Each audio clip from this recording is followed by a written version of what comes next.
اعوذ باللہ من الشیطان الرجیم بسم اللہ الرحمن الرحیم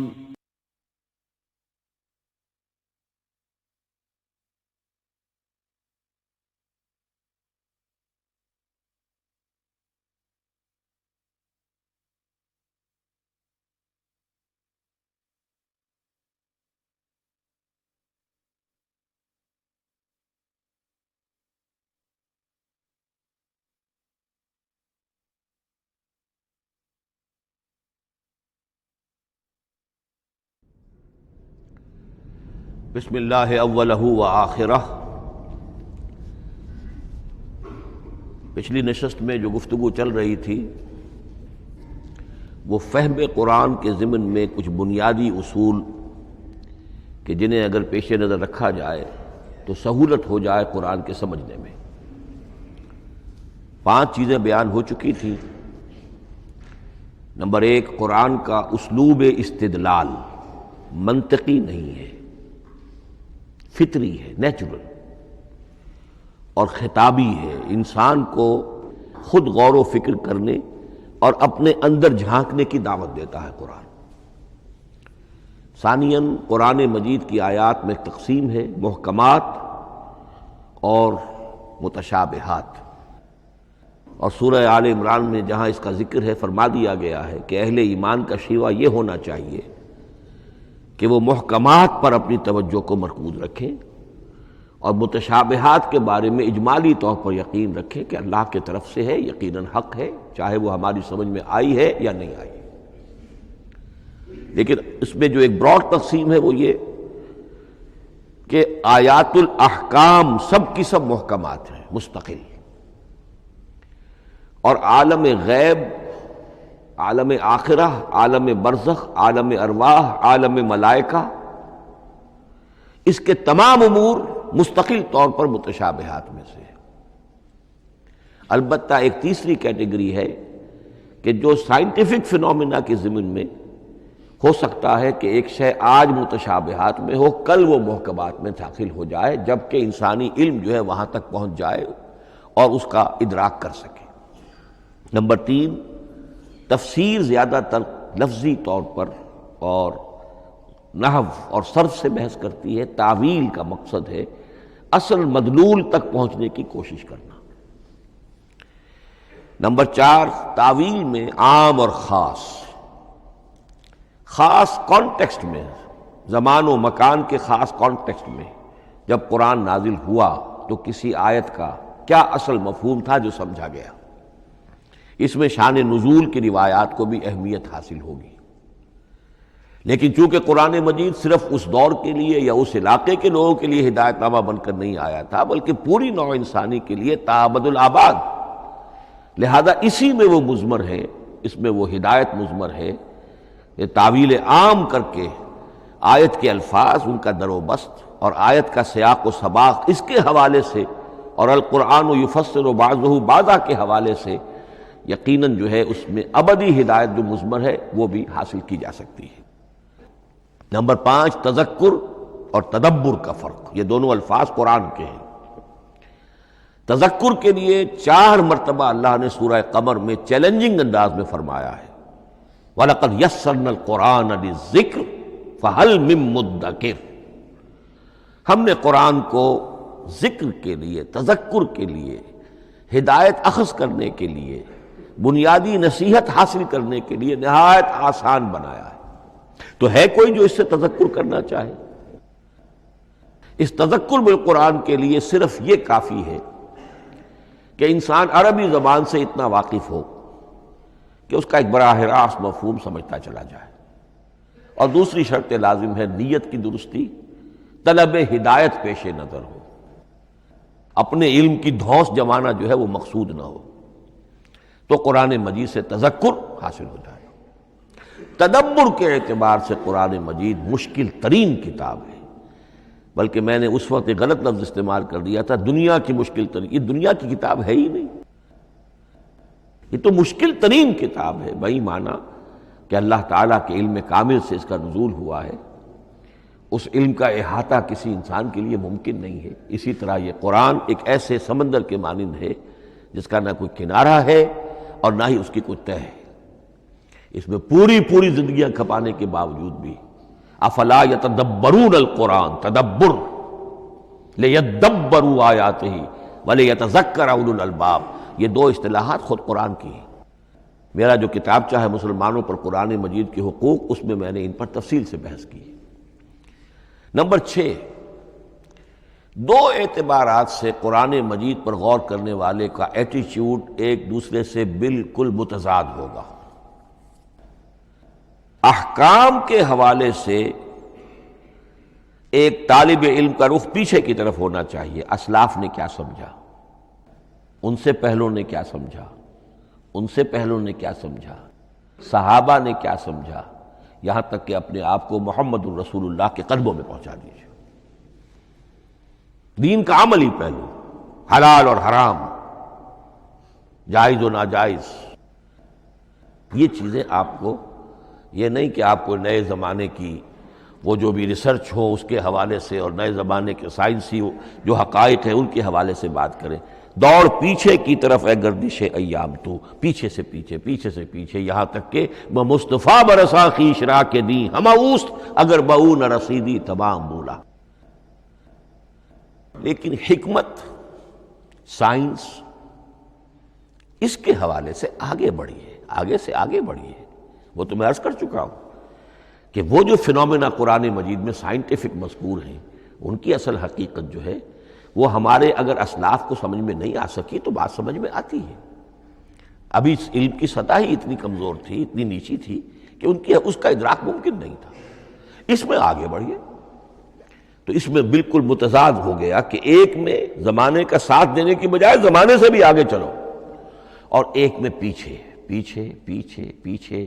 یہاں تک کہ محمد الرسول اللہ والذین معہ، محمد الرسول اللہ والذین معہ، ان کے قدموں تک اپنے آپ کو پہنچا دو۔ آخری شے فہم قرآن کے ضمن میں، لیکن یہ last but not the least کے مصداق ہے۔ یہ بات بہت صراحت کے ساتھ مولانا مودودی نے لکھی ہے تفہیم القرآن کے مقدمے میں، اور بہت اہم بات ہے، بہت اہم بات۔ اور وہ یہ ہے کہ قرآن مجید ایک ایسی کتاب نہیں ہے جسے کوئی محقق اور ریسرچ اسکالر اپنی لائبریری میں بیٹھ کر اور ریفرنس بک سامنے رکھ کر ادھر سے ادھر اور سمجھ لے۔ اس کے سمجھنے کی شرط لازم یہ ہے کہ جو یہ راستہ دکھاتا ہے اس پر چلنا شروع کرے۔ ایک ایک قدم کے بعد قرآنی حقائق مزید منکشف ہوں گے، اور مزید منکشف ہوں گے، اور مزید منکشف ہوں گے۔ جب تک قرآن مجید کے بتائے ہوئے راستے پر آدمی چلے گا نہیں، قرآن کی اصل حقیقت اس پر کبھی منکشف نہیں ہوگی۔ چاہے تفسیر لکھ دے، وہ تو لفظوں کی بحث ہے، صرف اور نحو ہے، یا روایات ہیں، وہ جمع کر دیجئے۔ لیکن یہ کہ قرآن مجید کا صحیح فہم عمل کے بغیر ممکن نہیں۔ جیسے قرآن مجید میں آتا زادتہم ایمانا، ایمان بڑھتا ہے، عمل کے ذریعے سے ایمان بڑھتا ہے۔ میں اس میں ایک شے کا اضافہ کر رہا ہوں۔ میرے نزدیک قرآن مجید مینول آف ریولیوشن، محمد عربی صلی اللہ علیہ وسلم نے ایک عظیم انقلاب برپا کیا دنیا میں، اور ایک انقلابی جد و جہد کی ہے۔ دعوت کے قبول کرنے والوں کو منظم کرنا، ان میں سم و طاعت کی عادت پیدا کرنا، پھر ان میں تن من دھن قربان کرنے کا جذبہ پیدا کرنا، پھر ان کا تزکیہ کرنا، ان کی تربیت، پھر جب وہ تیار ہو جائیں تو باطل سے ٹکر، اور اس میں پھر جہاد اور قتال کے مراحل، تاکہ انقلاب آ گیا، اور یہ کہ جاء الحق وزہق الباطل ان الباطل کان زہوقا۔ اس جد و جہد کے ہر مرحلے پر قرآن نازل ہو رہا ہے، جو اس مرحلے کے جو مسائل ہیں، جو اس مرحلے کے پرابلمز ہیں، جو اس مرحلے کی مشکلات ہیں، ان سے بحث کر رہا ہے۔ اب اگر کوئی فرد یا کوئی گروہ اس پروسیس میں وہ داخل ہی نہیں، وہ سمجھ ہی نہیں سکتا کہ یہ جو بات کہی جا رہی ہے اس کا اصل محل کیا ہے، مقام کیا ہے، کیوں کہی جا رہی ہے۔ وہ تو جب اسی قسم کی انقلابی جد و جہد میں کوئی خود مبتلا ہوگا تو اسے معلوم ہوگا یہ تھی وہ مشکل، یا یہ تھا وہ مسئلہ، یا یہ تھا وہ مرحلہ جو اس وقت کی جو جد و جہد تھی محمد الرسول اللہ والذین معہ کی، کہ اس وقت یہ آیات نازل ہوئی۔ اس طریقے سے مینول آف ریولوشن میں کہا کرتا ہوں، چونکہ ہماری جو طب کی تعلیم ہوتی ہے ان میں مینول آف ڈسیکشن سب سے پہلے جو ہے اناٹومی پڑھائی جاتی ہے اور ڈیڈ باڈی کی ڈسیکشن ہوتی ہے، تو مینول آف ڈسیکشن جو ہے وہ پہلی کتاب ہوتی ہے جو ہمیں ملتی ہے۔ یہ ہوتا ہے، بتایا جاتا ہے یہاں ذرا شکاف دو اور یہ کھال کو کاٹو، اس کے اندر تمہیں یہ نظر آئے گا، یہ فیشیا ہے، پھر اسے اس کے اندر ایک اور شگاف دو، یہ نظر آئے گا۔ بالکل اسی طریقے سے قرآن مجید کی انگلی پکڑ کر اگر آپ چلیں گے تو پھر درجہ بدرجہ قرآن آپ پر منکشف ہوتا چلا جائے گا۔ اور اگر آپ نے اسے صرف ایک اکیڈمک ایکسرسائز بنا لیا، ایک علمی بات ہے، اس سے آگے کچھ نہیں، تو قرآن مجید کا جو اصل لب لباب ہے، جو اصل اس کا جوہر ہے، وہ کبھی منکشف نہیں ہوگا۔ اب آئیے ایک اہم موضوع، اعجاز قرآن کے وجوہ کیا ہیں۔ پہلی بات تو یہ سمجھ لیجئے کہ قرآن مجید کی حقانیت پر بنیادی طور پر دو قسم کی دلیلیں ہیں۔ ایک دلیل خارجی ہے، خارجی دلیل محمد الرسول اللہ صلی اللہ علیہ وسلم کی شخصیت اور آپ کا کارنامہ، الصادق الامین، قد لبثت فیکم عمرا، میں تمہارے مابین ایک عمر گزار چکا ہوں، تم نے مجھے دیکھا، میرا کردار دیکھا، تم نے خود مجھے الصادق اور الامین کا جو ہے خطاب دیا، تو خود حضور کی شخصیت دلیل ہے قرآن مجید کی حقانیت پر۔ اس اعتبار سے ایک مضمون بہت اہم ہے، اور وہ یہ کہ قرآن اور محمد صلی اللہ علیہ وسلم اس طرح ایک دوسرے کے ساتھ جڑے ہوئے ہیں، گتھے ہوئے ہیں، ایک وحدت بن گئے ہیں، ایک آرگینک ہول بن گئے ہیں کہ ایک دوسرے کے لیے شاہد بھی ہے اور ایک دوسرے کے لیے کمپلیمنٹری بھی ہے، جس کے لیے میں دو مقامات سے استشہاد کروں گا۔ سورہ بینہ میں فرمایا لم یکن الذین کفروا من اہل الکتاب والمشرکین منفکین حتی تأتیہم البینہ، اہل کتاب میں سے اور کفار میں سے، مشرکین میں سے جو لوگ جنہوں نے کہ کفر کیا تھا، وہ علیحدہ نہیں کیے جا سکتے تھے جب تک کہ بینہ نہ آ جاتی۔ اب بینہ کیا ہے؟ رسول من اللہ یتلو صحفا مطہرۃ فیہا کتب قیمہ، بینہ دو چیزوں سے مل کر بنی، رسول من اللہ یتلو صحفا مطہرۃ فیہا کتب قیمہ، رسول اور قرآن مل کر بینہ ہے، رسول کی شخصیت بین ہے، اور یہ قرآن مجید کے لیے دلیل ہے۔ دوسری طرف قرآن مجید محمد کی رسالت کا ثبوت ہے، جیسے کہ آپ دیکھتے ہیں یاسین والقرآن الحکیم انک لمن المرسلین، والقرآن الحکیم، قسم ہے اس قرآن حکیم کی، یعنی یہ قرآن حکیم گواہ ہے، شاہد عادل ہے کہ اے محمد آپ اللہ کے رسول ہیں۔ محمد کی شخصیت، حقانیت قرآن پر دلیل، قرآن محمد کی رسالت پر دلیل، ایک دوسرے کے شاہد۔ دوسرا مقام سورہ طلاق کا ہے، قد انزل الیکم ذکرا، دیکھو لوگو اللہ نے تمہارے لیے یاد دہانی ذکر نازل کر دیا ہے۔ وہ یاد دہانی کیا ہے؟ رسولا یتلو علیکم آیات اللہ مبینات، اللہ کا ایک رسول جو تمہیں پڑھ کر سنا رہا ہے اللہ کی آیات بینات۔ یہ دونوں چیزیں مل کر بینہ بنا، دونوں چیزیں مل کر ذکرا بنا۔ اس حوالے سے یہ دونوں چیزیں ایک دوسرے کے ساتھ یوں سمجھیے کہ اس طریقے سے گتھی ہوئی ہیں دونوں حقیقتیں، اس طرح جمع ہیں کہ ایک دوسرے سے جدا نہیں کی جا سکتی۔ اگلی بات یہ سمجھیے کہ قرآن مجید محمد الرسول اللہ کا اصل معجزہ، بلکہ اس سے آگے بڑھ کر ایک لفظ استعمال کروں گا، واحد معجزہ ہے۔ آپ شاید حیران ہو کہ اور بھی تو معجزات بیان ہوتے ہیں حضور کے، لیکن میری بات سمجھیے، غور کیجیے۔ ان واقعات سے مجھے انکار نہیں ہے، لیکن جو بات میں کہنا چاہتا ہوں اس کو اچھی طرح سمجھیے۔ معجزہ کہتے کسے ہیں؟ معجزہ عاجز کر دینے والی شے۔ اس معجزے میں دو چیزیں ہونی لازم ہیں، دعویٰ اور تحدی، چیلنج۔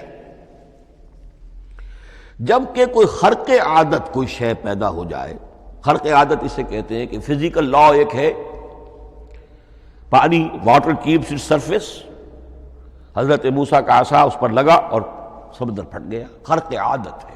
یعنی جو عادی قانون ہے، عام طور پر جو قوانین طبعیہ ہیں، ان کا پھٹ جانا، ختم ہو جانا، ٹوٹ جانا، اور کسی حقیقت کا اس میں سے ظاہر ہو جانا جو ان فزیکل لاز کے خلاف۔ آگ کے بارے میں قانون کیا ہے؟ وہ جلاتی ہے، لیکن یہ کہ یہ معجزہ ہے، یہ خرق عادت ہے کہ حضرت ابراہیم آگ میں ڈالے گئے، اس نے نہیں جلایا، یا نارو کونی بردن و سلام علی ابراہیم۔ تو خرق عادت کو اب دو قسموں میں آپ سمجھیے۔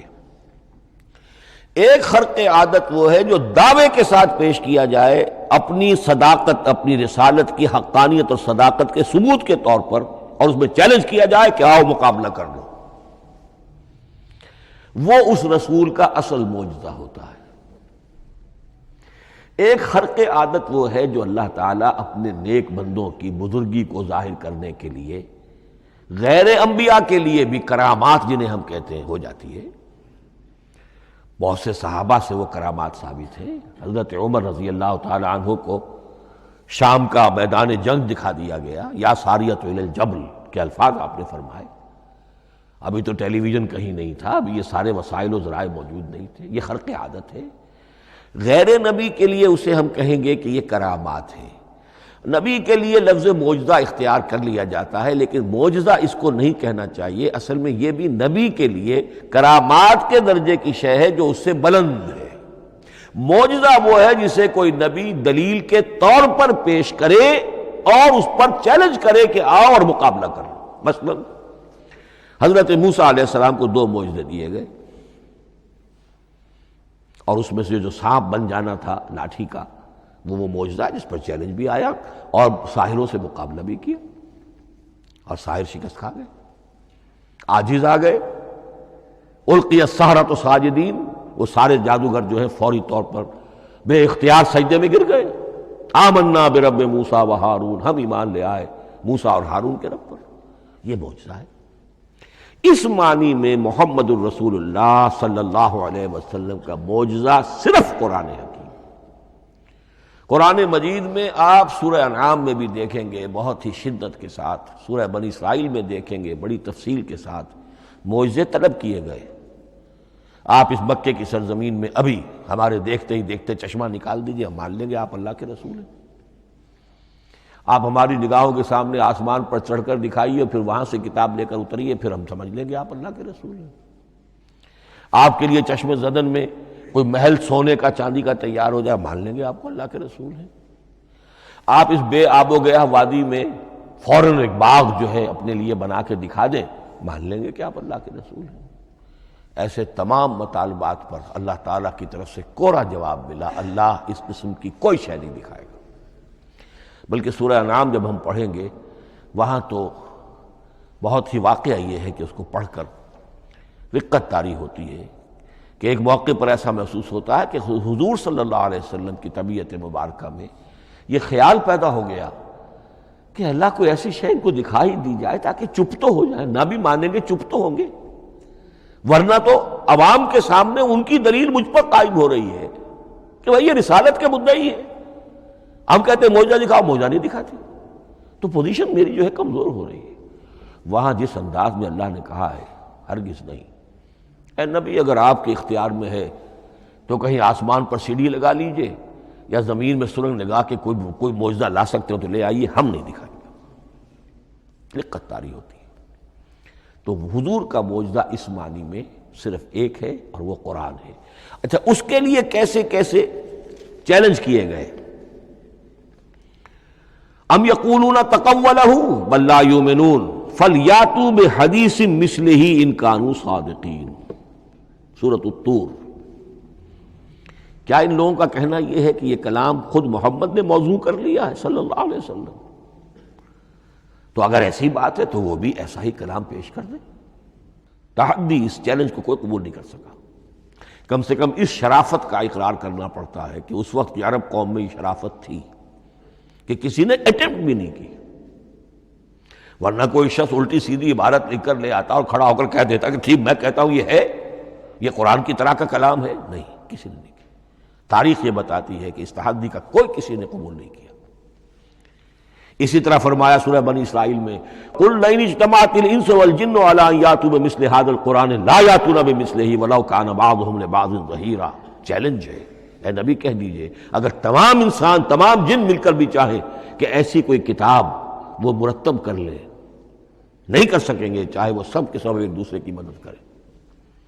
ہے کہ نہیں چیلنج؟ اسی طریقے سے سورہ ہود میں فرمایا، اب اس کو کہتے ہیں برسبیل تنزل، پوری کتاب نہیں لا سکتے قرآن جیسی، چلو تو 10 صورتیں ہی لے آؤ۔ قُلْ فَاتُوا بِعَشْرِ سُوَرٍ مِثْلَهُ مُفْتَرَيَاتٍ، اے کہیے اے نبی، سورہ ہود کی آیت نمبر 13 ہے، اس جیسی کوئی 10 صورتیں ہی لے آؤ۔ 114 نہ صحیح، 10 صحیح۔ یہ بھی نہیں ہوا تو برسبیل تنزل اور سورہ یونس میں فرمایا قُلْ فَاتُوا بِسُورَةٍ مِّن مِثْلِهِ، ایک صورت ہی لے آؤ۔ اور اسی کو سورہ بقرہ کے 30 رکوع میں دہرایا گیا، وَإِن كُنتُمْ فِي رَيْبٍ مِّمَّا نَزَّلْنَا عَلَىٰ عَبْدِنَا فَأْتُوا بِسُورَةٍ مِّن مِّثْلِهِ وَادْعُوا شُهَدَاءَكُم مِّن دُونِ اللَّهِ إِن كُنتُمْ صَادِقِينَ۔ لیکن نوٹ کر لیجئے کہ کسی نے یہ جرأت نہیں کی، نہ قرآن کے اس دعوے کو چیلنج کیا، نہ کسی نے مقابلے کی کوشش کی، نہ کوئی اپنی کوئی تصنیف و تالیف یا اپنا کوئی کمپوزیشن لا کر اور یہ دعویٰ کر کے کھڑا ہوا کہ جمع کر لیجئے، منصف بلا لیجئے، کوئی کمیشن بٹھا لیجئے، میرا یہ کلام بھی بالکل ہم وزن ہے اس کلام کے۔ نہیں۔ اب ہمیں دیکھنا یہ ہے کہ وجوہ اعجاز قرآن مجید کے کیا کیا ہے۔ معجزہ تو یہ ہے، حضور کا اصل معجزہ یہ ہے، لیکن معجزہ کس کس پہلو سے ہے؟ یہ ایک ایسا موضوع ہے کہ جس پر پوری تصانیف لکھی گئی ہیں۔ وجوہ الاعجاز، وجوہ اعجاز القرآن، قرآن کے معجزہ ہونے کے کون کون سے پہلو ہیں۔ اس کا واقعہ یہ ہے کہ احسان ناممکن ہے، اور جیسے جیسے زمانہ آگے بڑھے گا اس کے اور پہلو واضح ہوتے جائیں گے۔ سنوریہم آیاتنا فی الآفاق وفی انفسہم حتی یتبین لہم انہ الحق۔ لیکن یہ کہ کس کس پہلو سے یہ معجزہ ہے، چند موٹی موٹی باتیں ضرور سمجھ لیجئے۔ لغت، ادب، فصاحت، بلاغت، عذوبت، مٹھاس، اس کے اعتبار سے قرآن معجزہ ہے۔ لیکن اس اعتبار سے قرآن معجزہ ہے یا تو تھا اپنے زمانے کے عربوں کے لیے، غیر عرب کے لیے تو نہیں تھا۔ غیر عرب جو ہے قرآن مجید کی جو بھی فصاحت و بلاغت ہے، اس کا جو لٹریری بیوٹی ہے، اس کو تو وہ اپریشیٹ نہیں کر سکتا تھا۔ یہ حصہ جو ہے یا تو عربوں کے لیے تھا اس وقت دائمی، یا آج بھی عرب کچھ نہ کچھ، بہرحال عربی ان کی زبان ہے، وہ پڑھتے ہیں، جیسا کہ میں نے عرض کیا تھا، چاہے عیسائی ہوں اور چاہے یہودی ہوں، وہ بھی اپنے ہاں لٹریچر کی، عربی لٹریچر کی ہائیسٹ کتاب کی حیثیت سے قرآن مجید کو پڑھانے پر مجبور ہے۔ ایک پہلو اس کا یہ ہے، اور اسی کے حوالے سے نوٹ کیجئے حضرت لبید رضی اللہ تعالی عنہ، یہ سبع معلقہ کے شعراء میں سے تھے آخری۔ عربوں میں چونکہ اس کا بڑا چرچا تھا شاعری کا، تو ان کا جو سالانہ جشن ایک ہوتا تھا، اس میں وہ بہت بڑے بڑے شعراء سب جمع ہوتے تھے، اپنے اپنے قصیدے پڑھتے تھے، اور جس کا قصیدہ سمجھا جاتا تھا کہ سب سے اعلیٰ ہے، سب سے بلند ہے، سب سے عمدہ ہے، اب اسے اس سال کے لیے وہ گویا کہ ملک الشعراء اس کو مانا جاتا تھا کہ یہ شاعروں کا بادشاہ ہے، اور تمام شاعر اسے سجدہ کرتے تھے بالفعل۔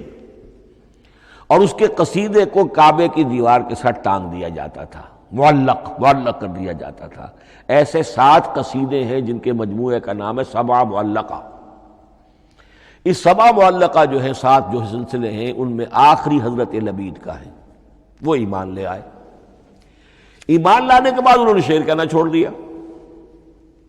اس پر حضرت عمر نے ایک دفعہ ان سے کہا کہ لبید اب آپ شعر نہیں کہتے۔ ان کا جواب تھا ابعد القرآن،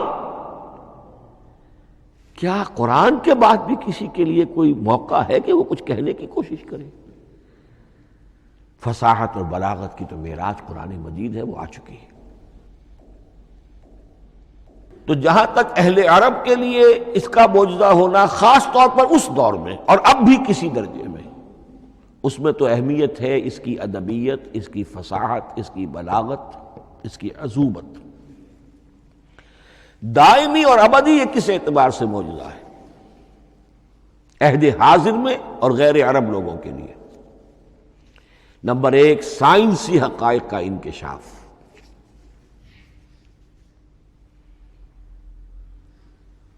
جس طریقے سے کہ یہ سائنسی حقائق منکشف ہوتے چلے جا رہے ہیں ابدی طور پر۔ میں ڈاکٹر مورس بکائی کا حوالہ دے چکا ہوں اور پروفیسر ڈاکٹر کیتھل مور کا حوالہ دے چکا ہوں، ان کو ذہن میں رکھیے۔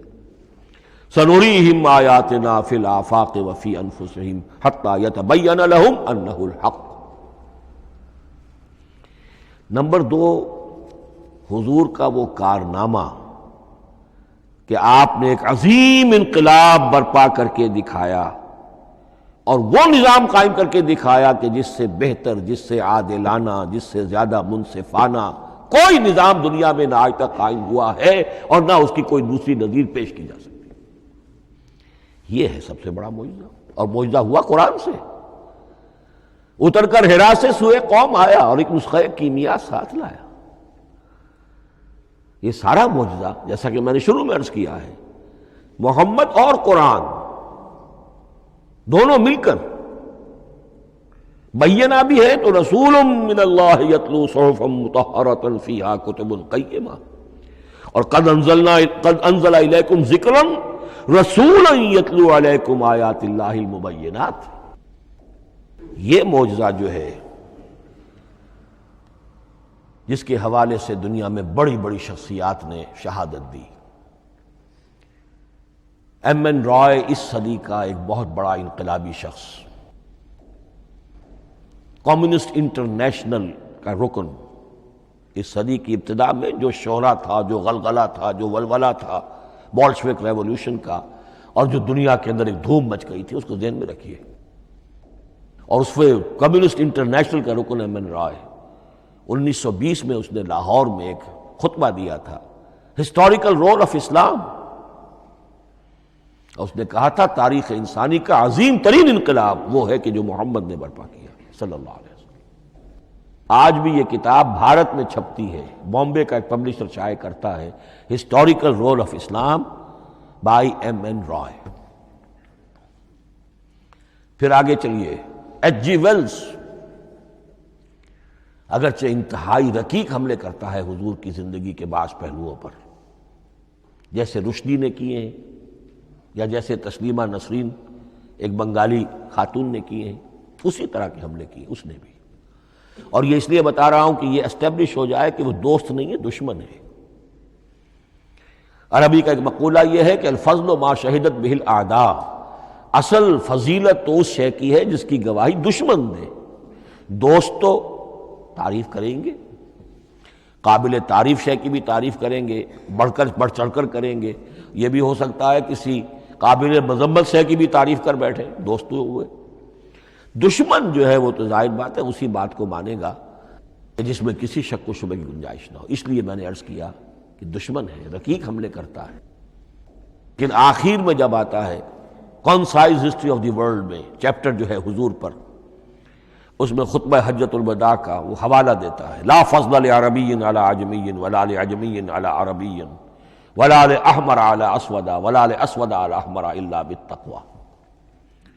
اور پھر لکھتا ہے کہ اگرچہ انسانی حریت و اخوت و مساوات کے واعظ تو پہلے بھی بہت کہے گئے تھے، یہاں تک کہ مسیح ناصری حضرت عیسیٰ علیہ السلام کے ہاں بھی ہمیں بڑے واعظ ملتے ہیں، لیکن یہ ماننا پڑتا ہے کہ تاریخ انسانی میں پہلی مرتبہ ان اصولوں پر ایک انسانی معاشرہ قائم کر کے دکھایا محمد نے صلی اللہ علیہ وسلم۔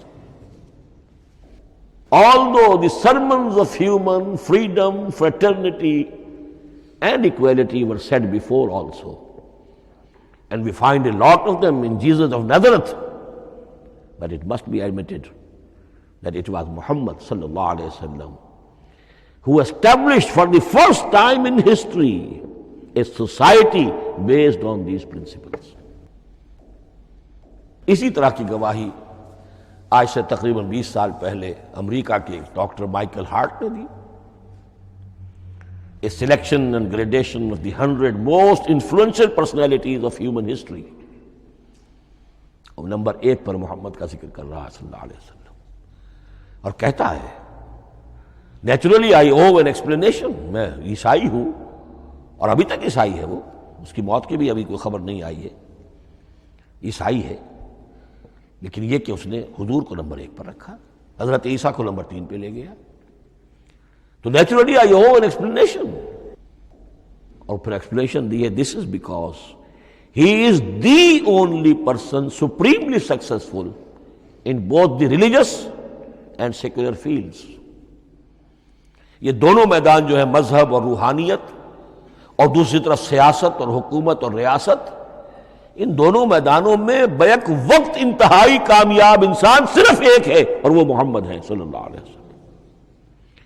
یا تو آدمی اس میں اونچا ہوتا ہے، روحانیت میں ہے، دین میں ہے، اخلاق میں ہے، تو سیاست اور ریاست میں زیرو ہوگا، یا کوئی بہت بڑا بادشاہ ہے، بڑا حکمران ہے، بڑا فاتح ہے، سکندر اعظم ہے، تو وہ اخلاقیات میں اور روحانیات میں زیرو نہیں، مائنس ہوگا۔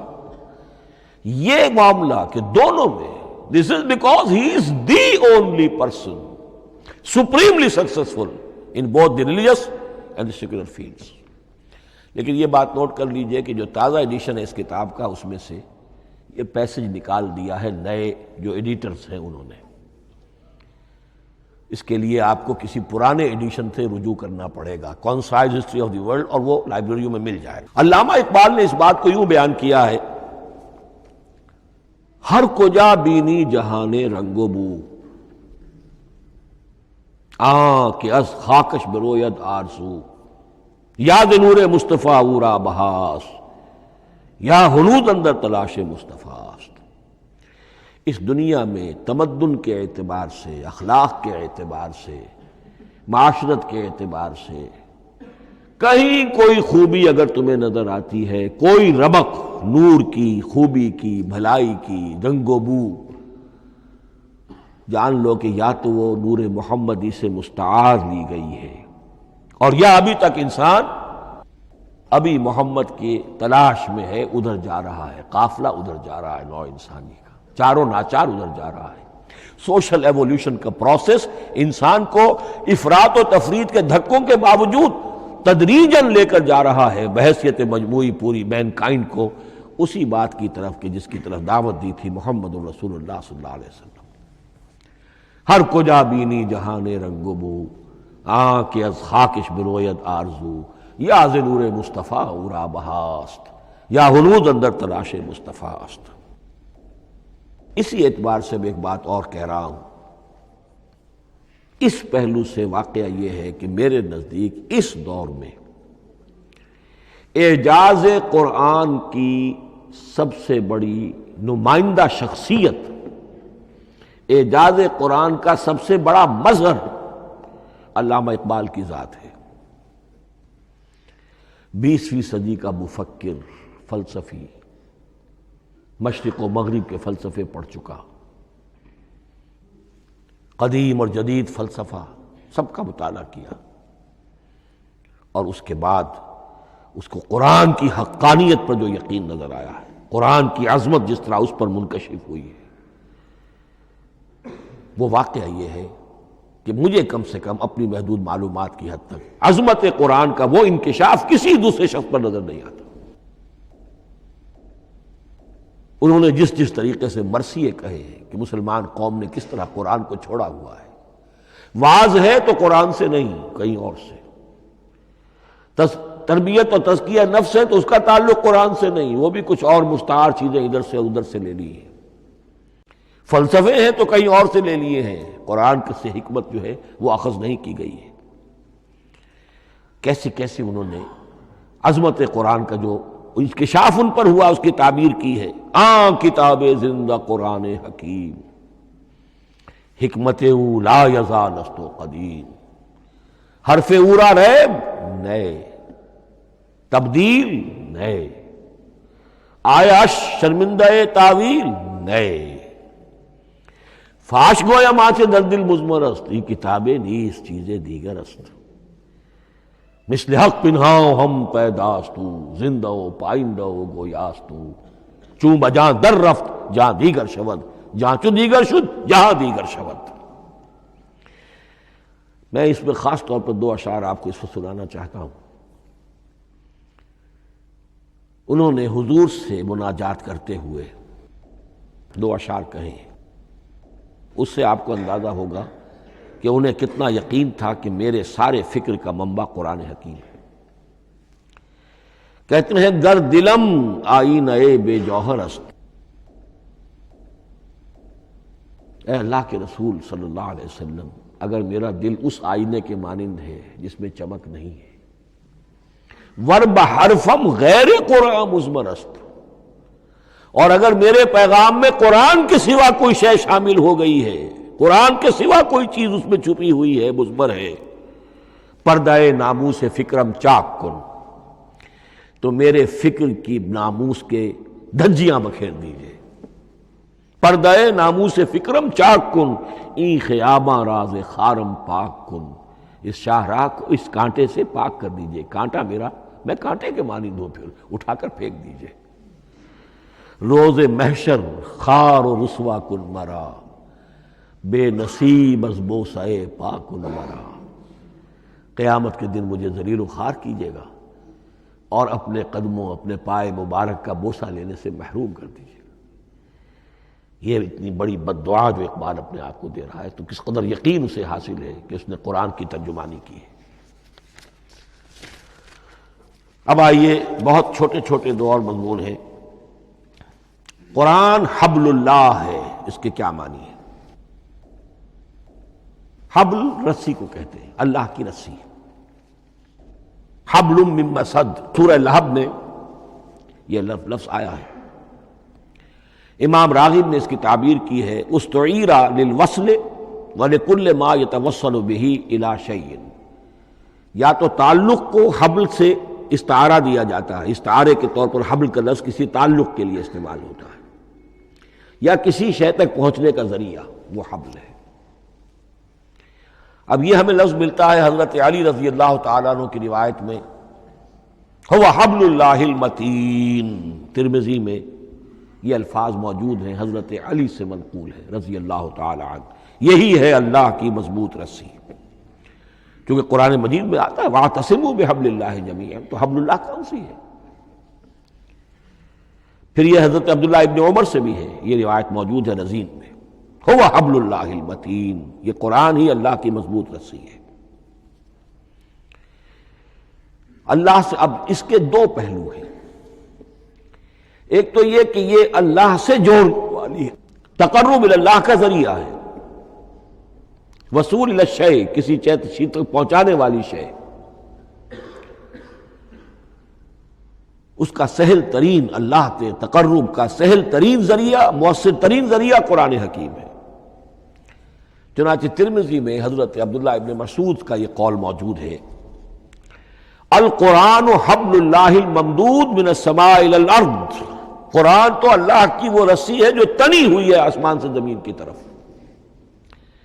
یہ ترمذی میں تو اصل میں اثر ہے، حضرت عبداللہ ابن مسعود کا قول ہے، لیکن یہ کہ زید ابن ارقم سے یہ الفاظ جو ہیں مرفوعاً کہ یہ حضور کے الفاظ ہیں، یہ بھی منقول ہے کہ حضور نے فرمایا کہ القرآن حبل اللہ الممدود من السماء الی الارض۔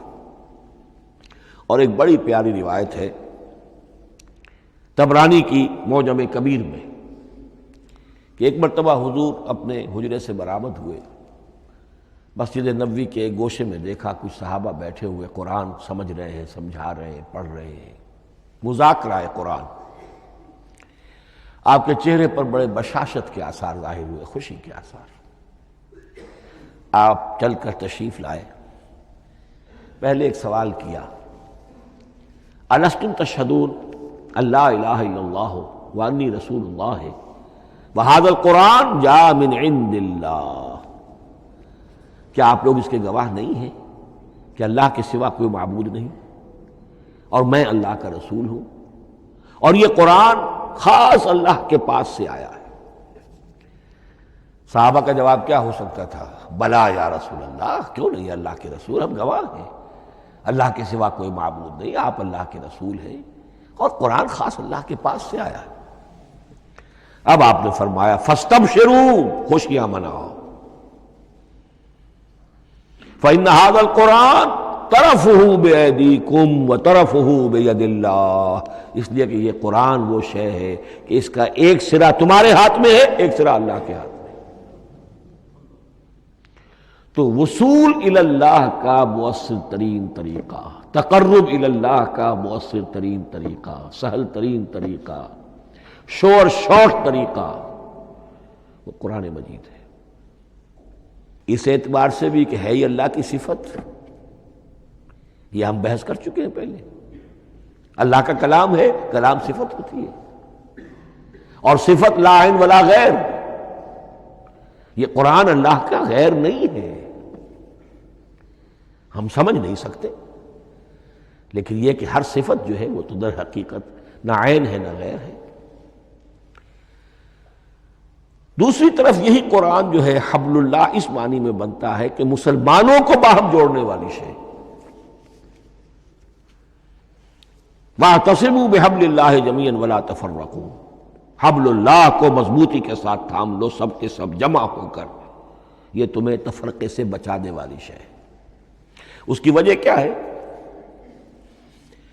ظاہر بات ہے کہ انسانوں جو ہے ان کے اندر اتحاد پیدا ہوگا اتحاد فکری کے نتیجے میں، فکر ایک ہو، نظریات ایک ہوں، ویلیوز ایک ہوں، مقاصد ایک ہوں، تبھی تو انسان متحد ہوں گے۔ یہ بھیڑوں کا گلہ تو نہیں ہے کہ چرواہے کی ایک لاٹھی کافی ہے ان کو جمع رکھنے کے لیے، وہ بھیڑوں کا گلہ ہے۔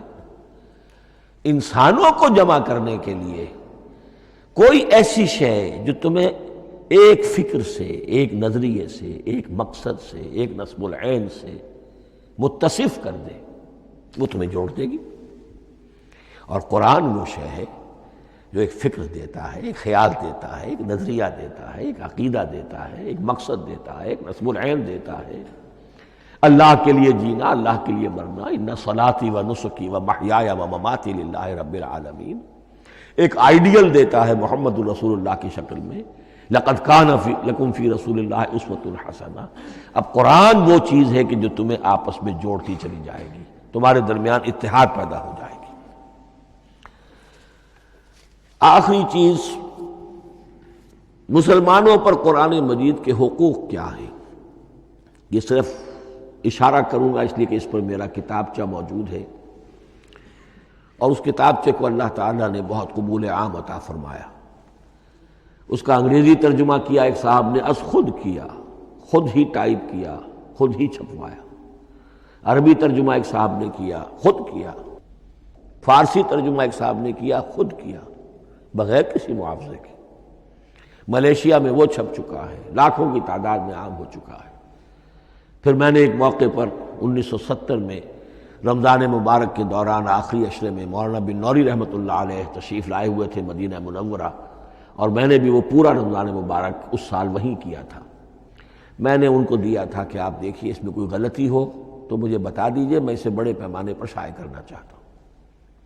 انہوں نے حالت اعتکاف میں مسجد نبوی میں پڑھا ہے، صرف ایک جگہ ایک جملے میں انہوں نے اصلاح تجویز کی، وہ میں نے کر دی۔ اس اعتبار سے اب یہ کتابچہ جو ہے مصدقہ ہے مولانا محمد یوسف بن نوری رحمۃ اللہ علیہ کا۔ اس میں اللہ تعالیٰ نے جو بات مجھ سے کہلوا دی تھی، تقریباً 30 سال پہلے کی بات ہے، ہر مسلمان پر قرآن مجید کے 5 حقوق حسب استعداد و توفیق عائد ہوتے ہیں۔ پہلے یہ کہ اس پر ایمان ہو جیسا کہ ایمان کا حق ہے، صرف زبانی ایمان نہیں، دل سے یقین کہ یہ اللہ کا کلام ہے۔ اور اس کا نتیجہ کیا ہوگا؟ پھر عظمت اس کی پیدا ہوگی، ایمان و تعظیم، یہ پہلا حق ہے۔ تلاوت و ترتیل، اس کو پڑھے جیسے کہ پڑھنے کا حق ہے، پھر سمجھے جیسے کہ سمجھنے کا حق ہے، تذکر و تدبر، پھر عمل کرے، انفرادی طور پر بھی اجتماعی طور پر بھی۔ انفرادی طور پر جو آپ کی زندگی کے معاملات ہیں وہ آپ قرآن کے مطابق طے کریں، قومی سطح پر حکومت اور ریاست اور قانون اور سیاست، اس کے سارے تقاضے قرآن کے مطابق پورے ہوں، اور آخری یہ کہ اس قرآن کو پہنچائیں اور عام کریں، جس کے لیے حضور نے اس حد تک اس میں عمومیت کر دی ہے کہ بلغوا انی ولو آیۃ، پہنچاؤ میری جانب سے خواہ ایک ہی آیت پہنچاؤ، میرا کوئی امتی اس سعادت سے بالکل محروم نہ رہ جائے۔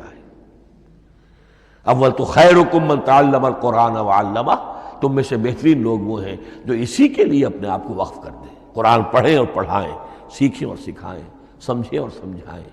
اس لیے کہ سمجھنے اور سمجھانے، سیکھنے اور سکھانے، پڑھنے اور پڑھانے کا بھی کوئی ایک لیول تو نہیں ہے، ایک عام لوگوں کی سطح ہے، ایک ان سے اوپر کی سطح ہے، ایک انٹلیکچوئلز کی سطح ہے، ایک جینیس لوگوں کی سطح ہے۔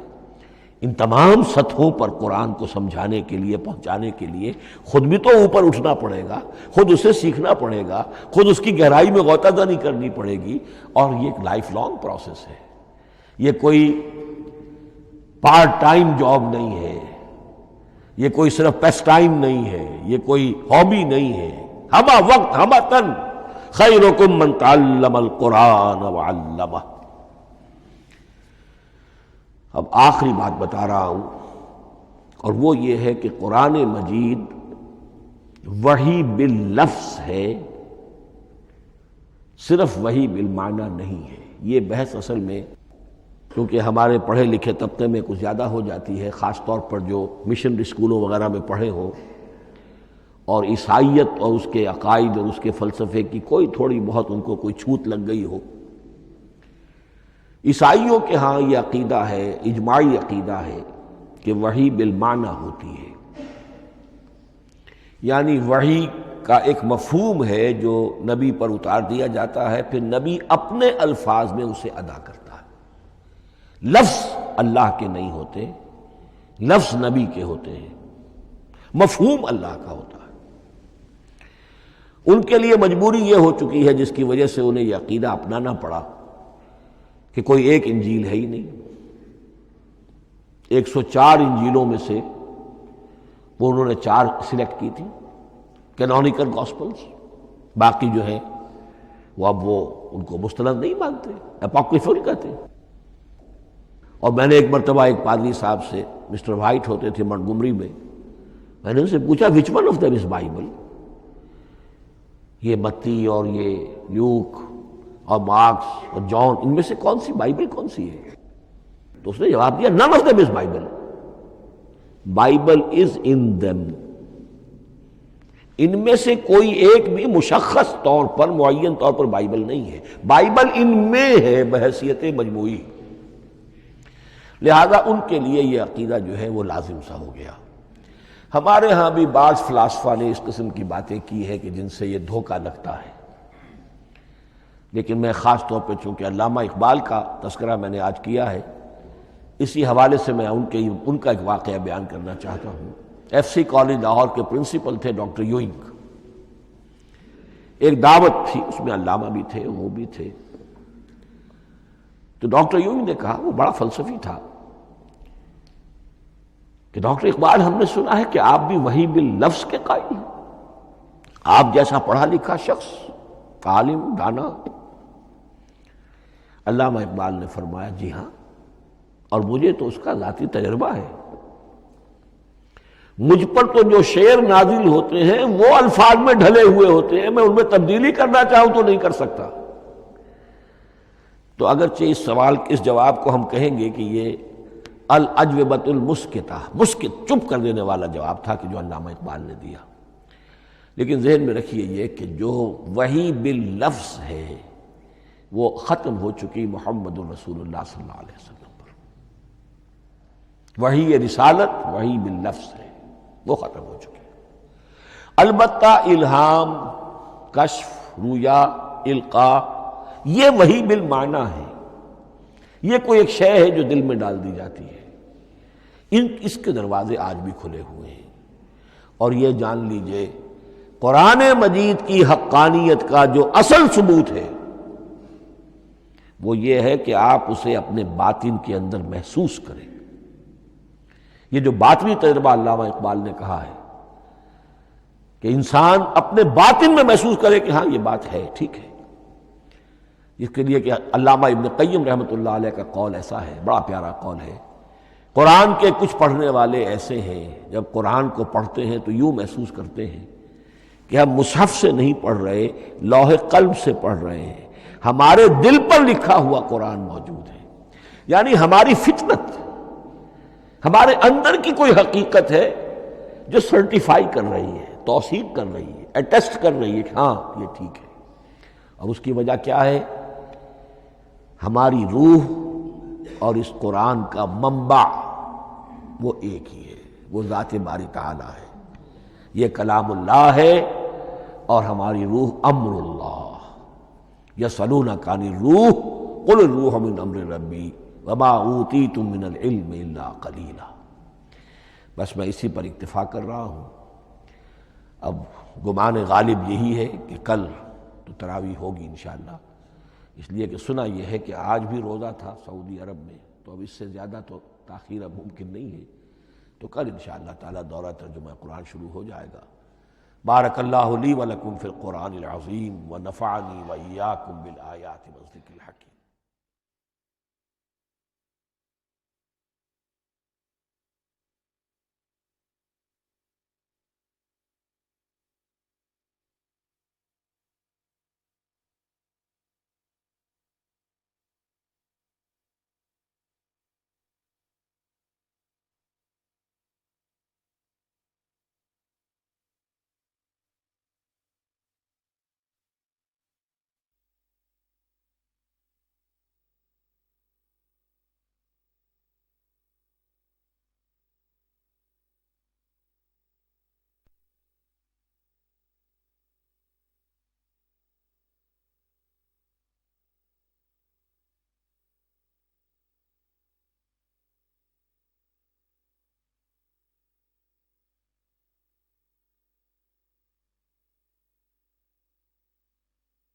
أعوذ بالله من الشيطان الرجيم.